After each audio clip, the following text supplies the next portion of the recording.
thank you so much for being here. So we're going to be talking about, of course, reopening schools and thinking with an equity mindset, because, of course, as our kickoff or our kick note speaker spoke to this morning, there's a lot of work to be done, and there's a lot of arenas in which to do that work. So just quick note about me. So I'm Ariana Fruwelling, and I am an educational strategist at CDW. So I am the voice of the educator in conversation with CDW. So I'm excited to be able to be here with you. I'm a former high school English teacher and former EdTech TOSA in school districts in the Inland Empire, Southern California. And if you notice, I give you my email and phone number, and that was not by accident.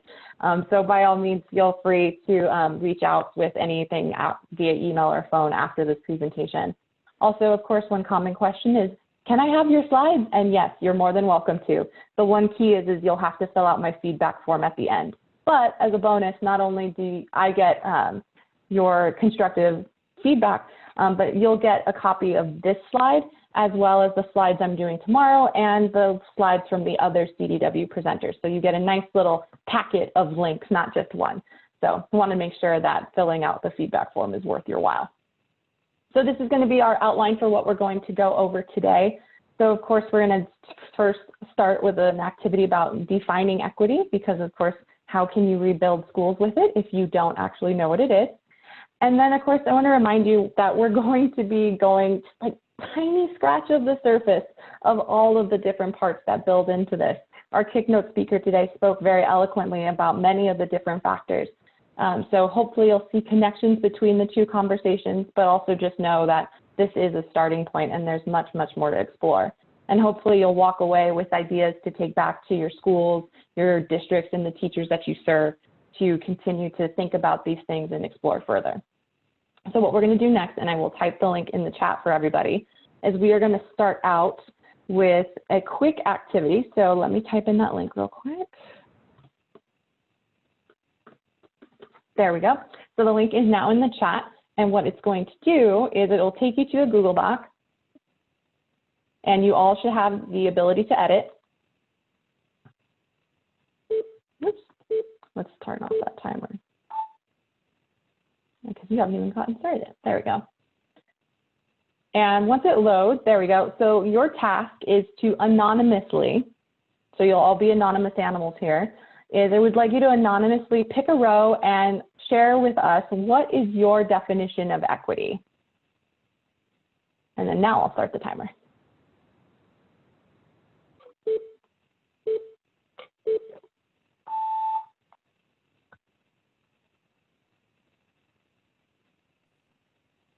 The link is not clickable. Oh, yes, you'll have to copy and paste it. Sorry about that. I forget if it's like how many HTTPs and slashes are at the beginning. So do a quick copy paste. It should work for you.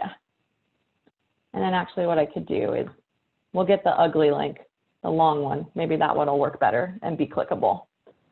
Yeah, there we go. The not pretty link is clickable. So try that one. And you're at about, here, I'll back this up a little bit. There we go. Give you a little extra time.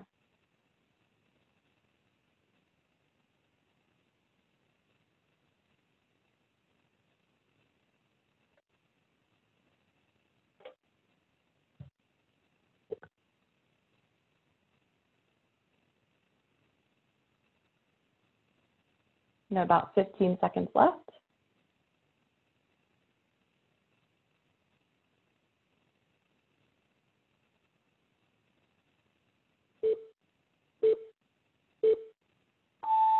All right, so let's see what you got. So normally if I was doing this activity in the classroom, I'd go and I'd change the edit access so that way I'd have to force you to stop typing, but we won't do that today. But just looking at a quick survey, all students get what they need to be successful, access to services and programs, different supports that support people reach success. Go away, timer. Including students, families, and teachers in decision-making, supporting students, all students' opportunities to succeed. So lots of fantastic things, and y'all actually wrote quite a bit in a minute. So when we think about this, and we're thinking about defining equity, sorry, my timer's just going crazy today, is I only gave you a minute, partially because, we don't have much time together. But think about in that first moment when I asked you to write this definition, how hard was it to get started? How hard was it to think about what you wanted to write? And you were doing this anonymously. So imagine if you were doing this in a room with your peers. How much more difficult would it be?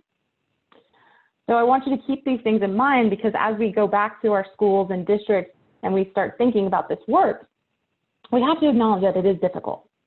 And we have to acknowledge that talking about it and sharing our opinions about it can be difficult.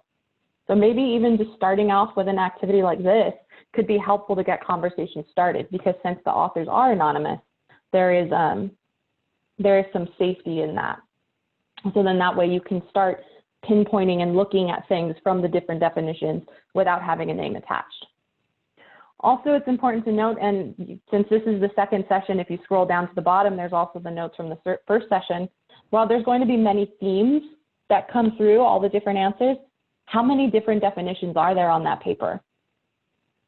Right now, I think there's probably about 40-ish or more of you here in the session. So that's about 40 different definitions, 80 if we include the people from the first. So as you engage in this work, it's important to acknowledge all those different perspectives and all those different definitions that are going to come to the forefront.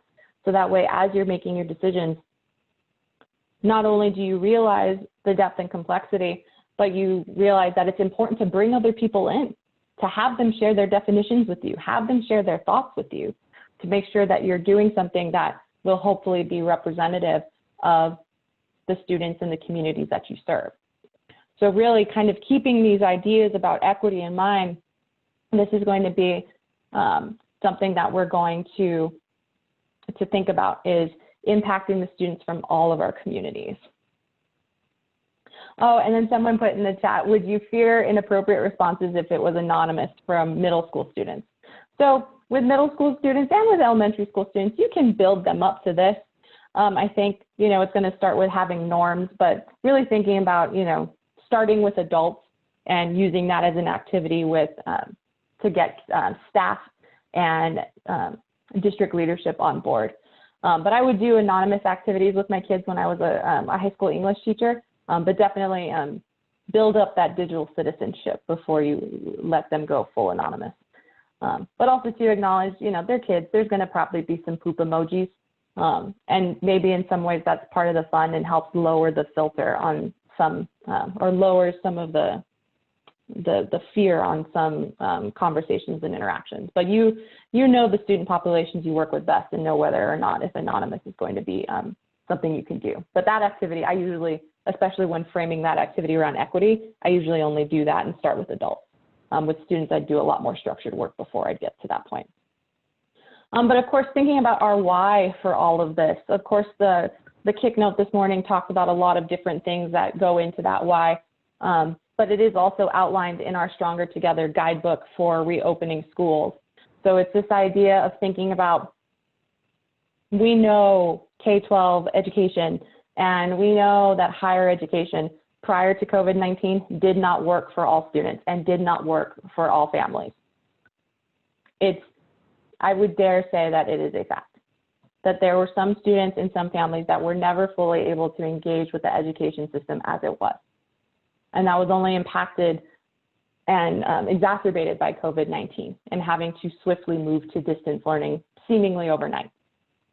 So as we think about reopening schools, we want to make sure that, given the time and given the resources that we have, what can we do to make sure that those type of systems and those type of practices are not perpetuated? So based on the research CDW has been doing across the United States, working with different districts, these are some of the 5 main scenarios that we're seeing districts contemplate when it comes to fall. So starting on the left, of course, returning to campus, as usual, of course, with additional sanitation and health and safety measures in mind. Then, of course, there's this idea of the adjusted calendar. So similar to business as usual in the sense where a majority of students would be on campus, but maybe changing the start of the year to be earlier to build in potentially distance learning days if there is a second wave, or starting the year later to give teachers more time to prepare, different options to accommodate potential rolling closures. One of the most common options that we're seeing is this idea of half on-site, half remote. So you can have some students on campus either because their class necessitates it, like a science lab, or you can have some students on campus because their families necessitate that need due to work obligations. We've even seen, some schools where they're investigating the idea of all high school students are all remote, and then using high school campuses to host middle schools, because since the campus is bigger, you have more opportunity for social distancing, and then hosting elementary school students at the middle school campus because, again, bigger campus, more room for social distancing, perhaps. There's also, of course, the idea of adjusted and flex schedule. So maybe certain students come to class one day or 1 week, and then on different days, other students come to class on a day that's the opposite day or week. And then, of course, there's the idea of fully remote learning. So in the California Department of Education guidebook for safe reopening of public schools, they outlined 4 different options. So all the options that they outlined go within the adjusted and flexible schedule category. So they talked about 2-day rotations, week rotations, as well as late and staggered schedules. All 3 of those, of course, would have an element of distance learning involved. Also in the California guide, they suggested the concept of looping for students TK through 8, or K8 rather, since we wouldn't have had them as students in TK. That idea of looping your students could fit into, any of these models, and could be an interesting concept to explore if you have the ability to do so. So just one note, I'm not going to go over these in depth, but throughout the presentation, there are links to potential solutions, but we'll focus on the content. Those are links for later once you get the slides. So as we think about our reopening plans, we want to make sure that first and foremost, whatever option we choose, whether we're fully back on campus, we're fully remote, or we are some hybrid of the two, we reconnect with our students. So we want to make sure that in line with the guidebook for reopening schools, that we address the social emotional needs of students and families. For many students, school was a place of refuge. It was a place where they could be their whole and their true self. And unfortunately, being at home for as long as they haven't been able to do that. Also, the isolation that distance learning has forced our students and family into may have exacerbated current mental health issues or may have brought mental health needs to light. So it's very important to make sure that we address these needs as we return to school. So one of the most important things that may not necessarily seem connected to social emotional learning at the outset is the concept of making sure you have clear, consistent, and routine communication with your school community. One of the most basic things that we need to make sure we have is that our families know where to get the most up-to-date information about what is happening in their school and in their district. So it is very important for our district leaders to work out a plan that shows how are our families going to be informed about what's going on. So I'm sure you all have the experience where, one school site uses Remind, one site uses Dojo. Heck, you may be at one school site and every grade level uses a different tool for communication. And while it's important to give teachers agency in the tools that they use to help them best reach their students and families, it is very important, given all of the challenges that we will be experiencing in the fall, to make sure that from a district level and from a site level, there is a clear communication plan.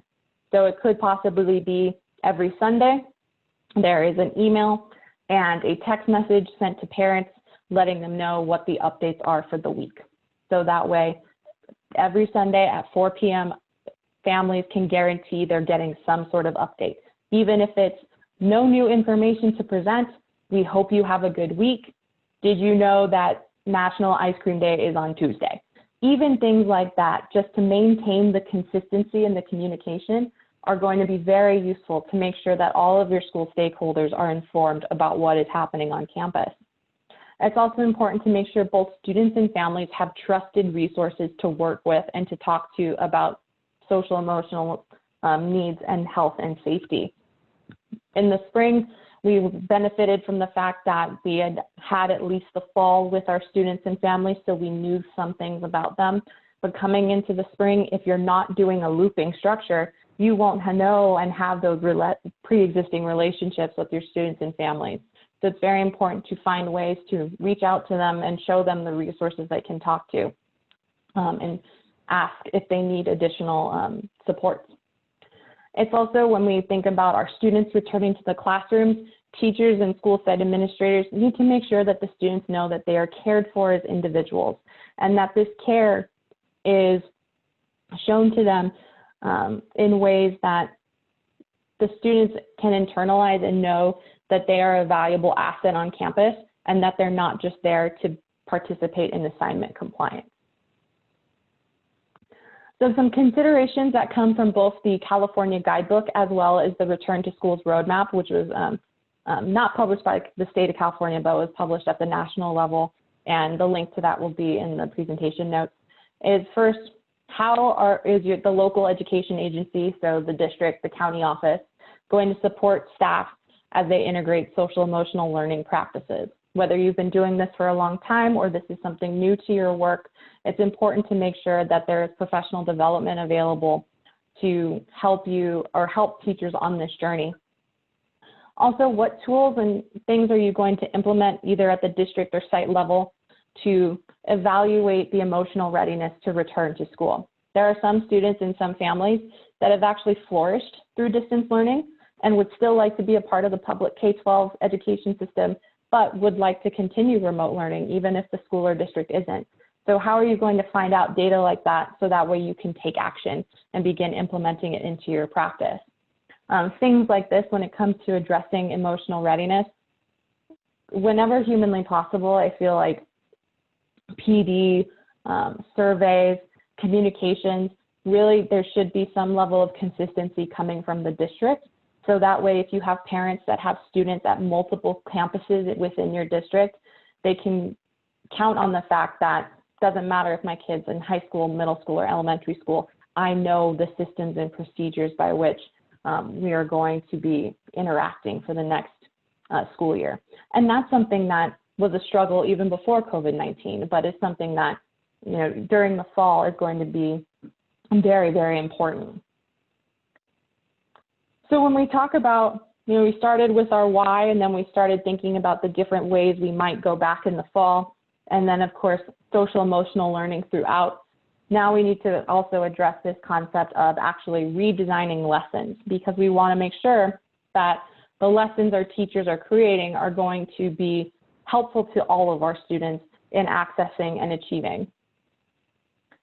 So I love this quote from the Director of Special Education, because I think it's important that if we start by addressing the needs of our learners, we can help mitigate issues that might happen later on. So if we start by thinking about the different barriers to learning and the different struggles that our students might have, we can plan activities and lessons that can help potentially avoid some of those pitfalls. Or if we know that it might happen, we can already begin to think of structures to support. So one concept that I could talk about for hours, and really you could attend a 3-day professional learning about just this in and of itself, is universal design for learning. So it's based on neuroscience and helps teachers design lessons to really activate the different parts of the brain to help students be able to access content. But 3 main portions about that are this idea of, again, addressing the learning barriers prior to teaching and designing lesson plans that mitigate those barriers for all students, not just differentiating for one student. Because we all know, we always hear, if one person in the room has a question, that, there's probably at least 5 more that do too. Same thing, if there's a learning barrier that affects one kid, it probably affects other students as well. So let's plan to make sure that that barrier is no longer a barrier with our teaching and learning. Of course, we want to make sure that the work that we do is aligned to standards, but we want to make sure mastery is at the center of the lessons. And so that way the work that the students are doing is going to be valuable to their learning process overall. And of course, through all of this, we want to make sure that we're helping students learn how to learn, because when students better know how to learn, they can access their content, they can master skills. And then of course, in the guidebook for reopening schools from the Department of Education, it states that learning goals should be clearly established and explicitly communicated to students. So earlier I talked about site and district communication plans. In a similar vein, what we've seen be successful across the U.S. is on, Sunday night or Monday morning, teacher post, here's your goal for the week. Here are the assignments you're going to do to achieve that goal. Here's how they're going to help you do that goal. Here's when here's when live teaching is, here's when tutoring is, and posting that. So that way students see, what are we learning? What are we doing to show that we've learned it? When do I get instruction, and when can I get help? So that way, instead of, I remember the days where we had our Common Core standards and we printed them out on paper and we laminated them and then we put them up on the board with magnets, right? We want to make sure that our learning standards are actually in a way that is communicated to our students in a way they understand. So by connecting their learning goals to their assignments and to their instruction is one way that we can do that. And then connecting our lesson activities back to social emotional learning. First and foremost, you want to make sure that as the educator, or even as the administrator working with teachers, or even as the administrator just popping in on teachers' live sessions or joining in their Microsoft Teams or Google Classroom, is you still want to greet your students at the door. Granted, you're not going to be shaking their hand, but calling their names, making sure that, every student, you call them out by name, you talk to them, you welcome them, using audio and video whenever possible, so that way students can see your face and hear your voice. Also providing opportunities for synchronous check-ins where students can just come and say hi, see how they're doing, but then also not forgetting to record things so that way students that aren't able to join live can still go back and see that later on. And then of course, thinking about and implementing empathy. I'm sure you've seen it. I know I did. I had to shut off Facebook for quite a long time on my phone. We had families getting frustrated and complaining about distance learning. We had teachers getting frustrated and complaining about distance learning. And these posts are being shared all over social media. And yes, distance learning was and is hard, especially when we had to start it overnight. But when we're both sitting in our rooms complaining about each other, we're not building compassion. We're not building bridges.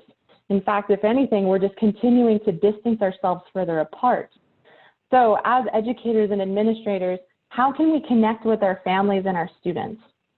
And when we do that, how can we approach them with kindness?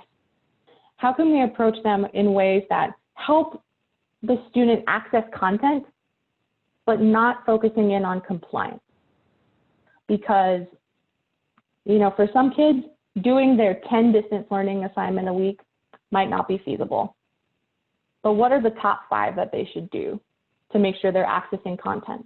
How can we adapt things to make sure that we're showing our families that we care about them and that we understand that this is difficult on them too?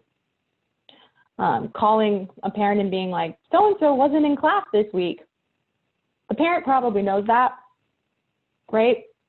So how can we say, hey, I missed seeing so-and-so in class this week. Is everything okay? You're still getting at the same result. Why was so-and-so not in class? But instead you're approaching it with care. And I think that that's something that if students know and families know and feel that they're cared about, then we can bring them into our lessons. And then also we want to make sure that we are aware. So how are we gathering data on our families and making sure that our families are able to maintain connections, whether that is through, hardware, software, and Wi-Fi, or even just the phone? Do we need to conduct surveys to see, did over the summer, if your district lets students keep their devices, over the summer, did some of them break? How are we going to make sure we know that so we can fix that so that way they can engage with learning in the fall? And when we're talking about assignments, formative feedback has always been important, but now more than ever, it's very important because when you're in the classroom, you can see if a student looks confused. But when you're distance learning, all you really have to know how your student is engaging is their work. And normally you can go next to a kid and you can point at things and you can talk about things and you can give them that feedback right then and there. But since we don't have that ability while at a distance, you want to make sure you leave them comments, whether via text or via voice or via video, so that way the students can see where they need to go back and maybe reassess. And then, of course, engaging. So by being present and being empathetic and maintaining and making connections, you can show your students and your families different ways to engage with their learning. So then the next thing, really kind of taking it to the next level, is this idea of student agency. So when we think about student agency, I love this quote from the president of the International Society for Technology and Education, is not only when we go through and we're rebuilding schools, is this idea of making sure that we're working with students to help honor their strengths. And we're going to honor their interests and honor their abilities. There's so many different things that our students are able to do that unfortunately our curriculum doesn't always let them show. So some considerations for student agency. So how can we allow students to set and pursue their own learning goals? So I remember when I was in elementary school and we did a spelling test. So we had 10 words that the teacher picked, and then we were allowed to pick the next 5 words that we wanted to learn, that we wanted to make sure that we knew how to spell. Even something as simple as that. Teacher sets the parameters, teacher sets the baseline of what needs to be achieved, but then allows students to add in additional things or allows students to adjust. Another way I've seen that example done is there's a list of 20 words and students pick the 10 that they want to practice and learn and be judged on for, or be assessed on for their spelling test. Lots of different options with that. Of course, the idea is when you are giving students choice, especially if they're not used to getting a lot of choice in education, is starting with those key standards and those key texts. So my one example I always pull on from my own time in the classroom as a teacher, taught 10th grade English in our district. It was a requirement to read Julius Caesar, to use that as a structure for talking about rhetoric. And I was working with another teacher and I looked at them and I was like, I don't know how we're going to read all of Julius Caesar. And the teacher just started laughing at me. And I was like, what? Why are you laughing? They're like, why would you want to read all of Julius Caesar? I'm like, well, it's in the scope and sequence. And she's like, no, what's in the scope and sequence is rhetoric. And that's a text you can use to teach it.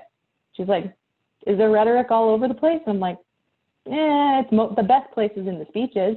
She's like, then focus on the speeches. And that's what we did. So as a class, we watched a cartoon that showed folks about, that showed the students the entirety of, the plot. And then we dug in deep on the speeches. And then that's what the vehicle we use to study rhetoric. And of course, the common thing is like, oh, have students write a speech. Well, do I really want to hear 150 speeches? That probably is going to regurgitate to me what we talked about during our Socratic seminar. Probably not. So what I ended up doing with those students was working with them to say, okay, these are the things that we learned about rhetoric. I want you to pick your own topic, and then I want you to use, X amount of rhetorical devices, and I want you to then present it to the class in some way to try and convince us and to believe in what you say. We had students do videos, had students still get up and give a traditional speech, had students do slides, all sorts of different things. And they still met those standards I needed them to meet, but they were able to pick their own topic and pick their own way to present, so that way they can have some control in how they demonstrate their learning. Ultimately, as students get used to more choice, not only do they get control over how they demonstrate their learning, but how they actually engage with the learning. And that could either be through things like community-based learning, project-based learning, 20% time, so many different things. But if you're new to it, allow students to have choice within a structure. And then, of course, I'm curious, I haven't seen a lot of information about this as I've been doing my research, but how are students being engaged in the reopening process? Of course, earlier I talked about surveys, but are there any students, I would love to know this, if you know, please let me know. But I would love to know, are there any students that are actually on reopening committees? Are there any students that are on distance learning committees and curriculum committees? Because those are the students that are receiving and interacting with the results. They're the ones that have been doing distance learning at home. So who better to ask? Like, hey, do you think this will make sense? There you go. We also have students on committees. Awesome. Reopening advisory committee. Awesome. I'm so glad to hear that. I would love to like talk with some of you more about this later on. So I'm so glad to hear that that's happening. Yay. Because these students have perspectives and have thoughts. And since they're the students that have been engaging with distance learning and working from home as the learner, they're going to have insights that we might not have as adults. And then also too, something to think about beyond just reopening is, does your school board have student school board members? So in the district I came from prior to joining CDW, they had, every year they had different representatives from different high schools serve as on the school board. Of course, they were not involved in all closed session topics, you know, HR and unions and whatnot, but they were able to ask questions of presentations. They were able to vote on things to give that voice and give that impact or input from their school sites. So a lot of good things to consider in the future. So before we get to the last bit of the session, I wanted to just shout out a couple of fellow educators that helped me with this session and are also great, great mentors and collaborators with me. So they're all linked here. And let me put this in the chat for you.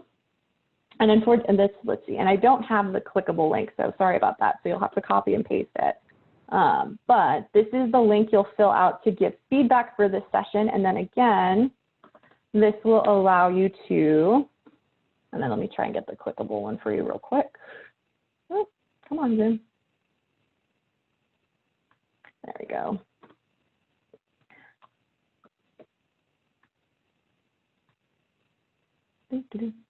There we go.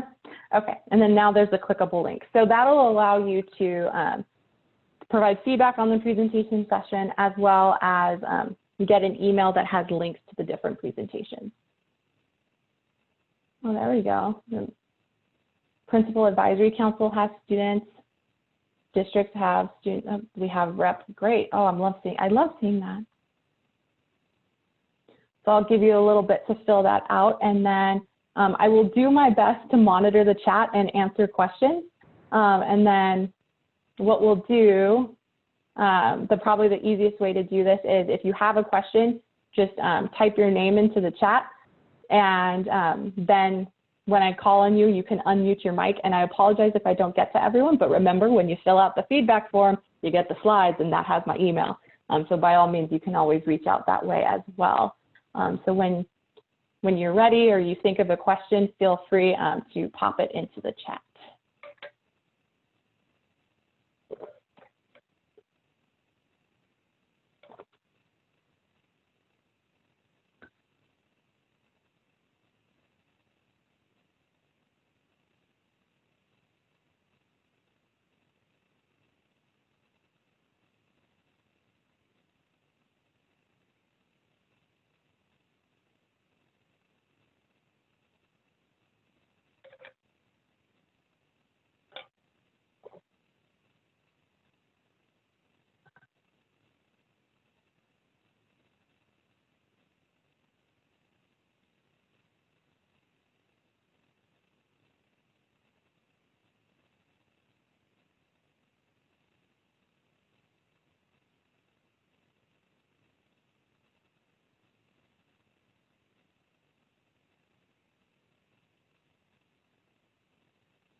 And also too, since the chat seems a little quiet, which is totally understandable, I'm sure after 2 sessions of learning, and that's, I'm just, you know, trying to pack a lot into a little bit at a time.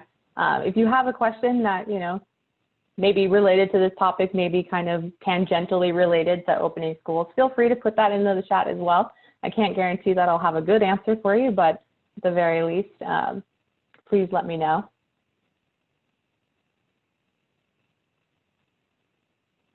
Oh, and you're welcome for the modeling of the opening anonymous activity. Oh, here we go. Got a question. So how about social groups for students such as clubs? Should they meet? So this is going to be an interesting one just because this is going to involve a lot of different facets.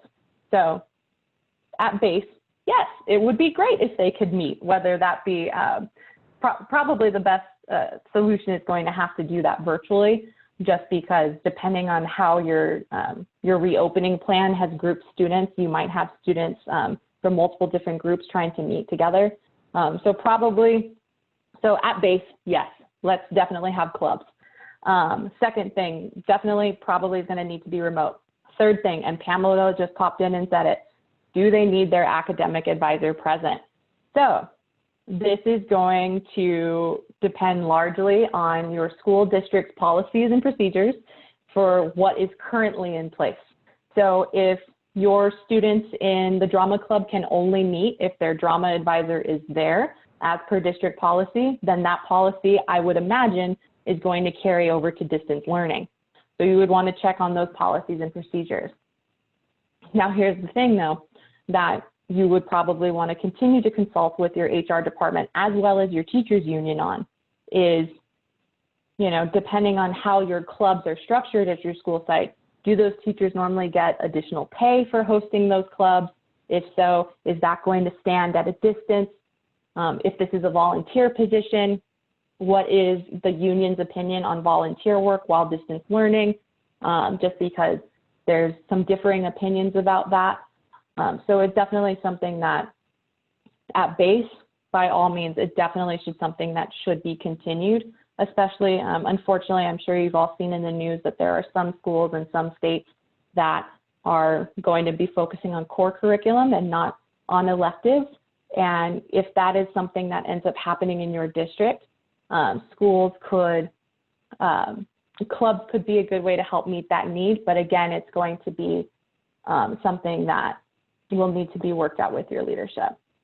And Christine, I see your comment about that I did not explicitly talk about race, and that I included culturally responsive practices but didn't call it out, and I appreciate that comment.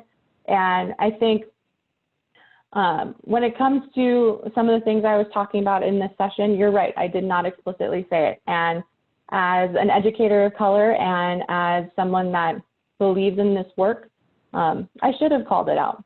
So thank you for calling me out. And when it comes to that, really there was no grand design in why I did not say it explicitly. So I hope that I don't come across as disingenuous or performative. Let me take one moment to make sure that I address you respectively.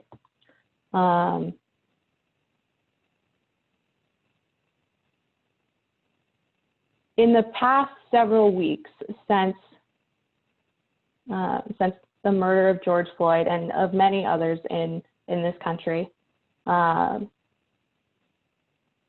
an educator, and then also as an educator that now works outside of K-12 education, K-12 education, and this is something that I'm still continuing to educate myself about.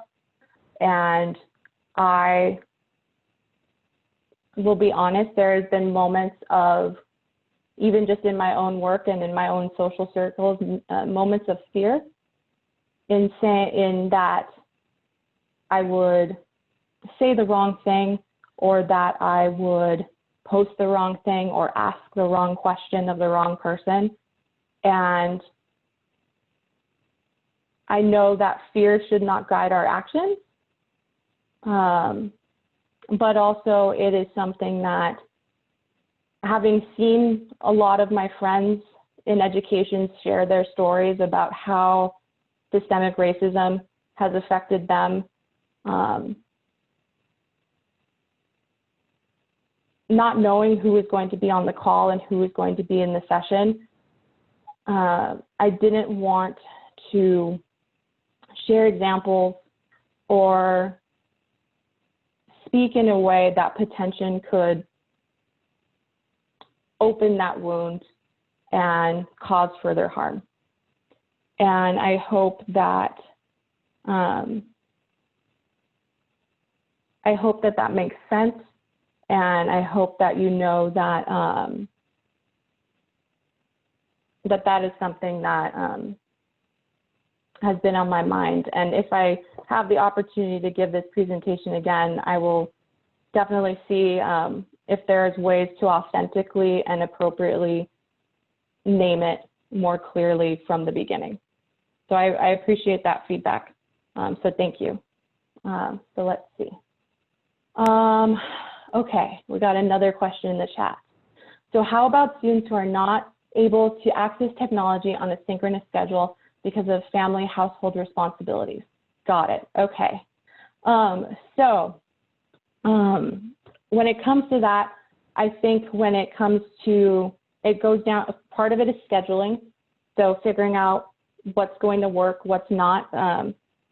So thinking about when you're looking at your schedules, generally, and granted, of course, this isn't necessarily the case for all families in all districts, but if you have students that are at multiple grade levels, they generally follow the same school pattern.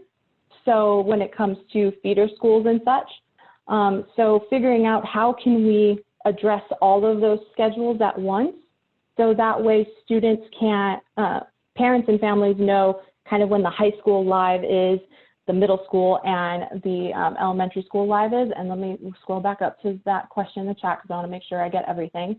So yeah, so first starting out and looking at the structure of scheduling to try and stagger it in such a way that we can give more access to families. But then also too is making sure if you're doing something synchronous, especially if what you're doing is synchronous is teaching new content, is that it is recorded. So that way students and families can watch it later on. I mean, honestly, even if I watch a lesson live, I might want to go back and look at the recording as well. And one additional thing, when you are structuring your lessons, if you're using slides to teach your content, one thing I want to point out is every time I switch to a new topic, I had a slide, and I always use the same slide design that said I was switching. So if I'm a student watching a video, I can use this to kind of guide my fast forwarding and rewinding. So those are some things that you could do. And then also too, when it comes to students that are taking on those additional responsibilities, you know, try and have, if possible, those individual conversations, whether they be via email or phone or, you know, through a safe and district mandated texting solution to work with the students and figure out like, hey, like, I know you're helping with your younger brother and sister, like, here are the 5 assignments I assigned this week. I'm going to list them for you in priority order. So that way, if you can only get 1 done, you do this 1. If you can get 3 done, do these 3. So trying to think about ways to do that. And then let's see, what other questions popped up in the chat?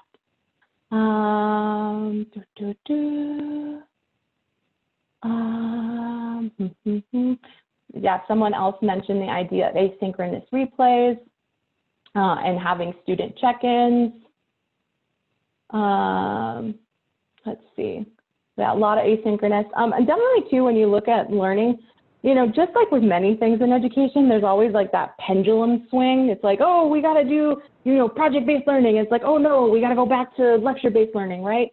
Kind of the same thing has been happening with distance learning. So schools and districts that we've seen that were all the way over on synchronous all day, every day, and some districts that were asynchronous all day, every day, what we're finding is a lot of them are meeting in the middle. So offering a little bit of both. One model that I've seen that's been really useful for some is the teacher will have like a morning meeting where they do some like fun check-ins, see how kids are doing, and then they say, okay, here's the schedule for the day.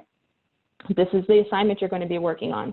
This is when I'm going to be doing the live teaching session. This is when I'm going to be doing the tutoring session. This is when we're going to meet at the end of the day to wrap up the day.